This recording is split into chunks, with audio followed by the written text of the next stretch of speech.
राज दरबार में एक बार एक सन्यासी आया और सीधा राजा के महल में पहुंच गया। उस सन्यासी की वेशभूषा को देखकर राजा के किसी भी सिपाही ने उसे अंदर आने से नहीं रोका। वो सन्यासी सीधा राजा के दरबार में चला गया।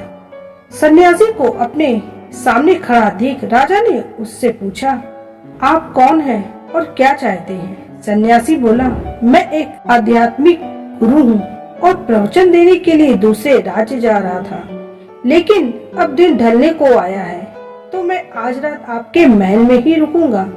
रात बिताने के लिए बस मैं थोड़ी जगह चाहता हूँ। सन्यासी की बात सुनकर राजा बोला, यह एक राजा का महल है, कोई विश्राम स्थल नहीं है जो आप यहाँ रात में रुकना चाहते हैं। आप बाहर जाइए, वहाँ रहने की आपको कोई न कोई जगह मिल जाएगी। सन्यासी ने राजा से फिर प्रश्न किया, महाराज क्या मैं जान सकता हूँ कि आपसे पहले ये महल किसका था? राजा बोले, मेरे पिता का था, क्योंकि मुझसे पहले वही राजा थे। सन्यासी ने फिर प्रश्न किया, अच्छा तो अब आपके पिताजी कहाँ हैं? राजा बोले, अब वो इस दुनिया में नहीं है, उन्हीं के बाद तो मैं राजा बना। अच्छा, आपके पिता से पहले ये महल किसका था? सन्यासी ने फिर से प्रश्न पूछा।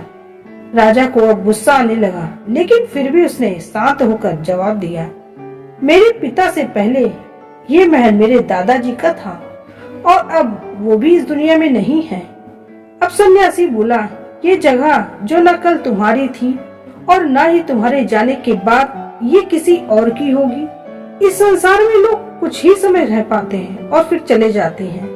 जहाँ हम अपना समय बिताते हैं वही हमारा विश्राम स्थल है। ना तुम इसे अपने साथ लेकर जाओगे और ना ही कोई और लेकर जाएगा। बताओ, ये महल एक विश्राम स्थल नहीं है तो और क्या है? राजा उनकी बात समझ गया और हाथ जोड़कर माफी मांगने लगा। उसने सन्यासी को रुकने की जगह दे दी। इस संसार से हम कुछ भी लेकर नहीं जाते हैं, खाली हाथ आए थे और खाली ही हाथ जाना है। जब तक इस संसार में आप हैं, जिंदगी में धन, लोभ, लालच के पीछे ना भागे। भागना है तो खुशियों के पीछे भागे। जिंदगी का मजा बहुत पैसों में या फिर बड़ी गाड़ी में नहीं है, जिंदगी का मजा खुश रहने में है।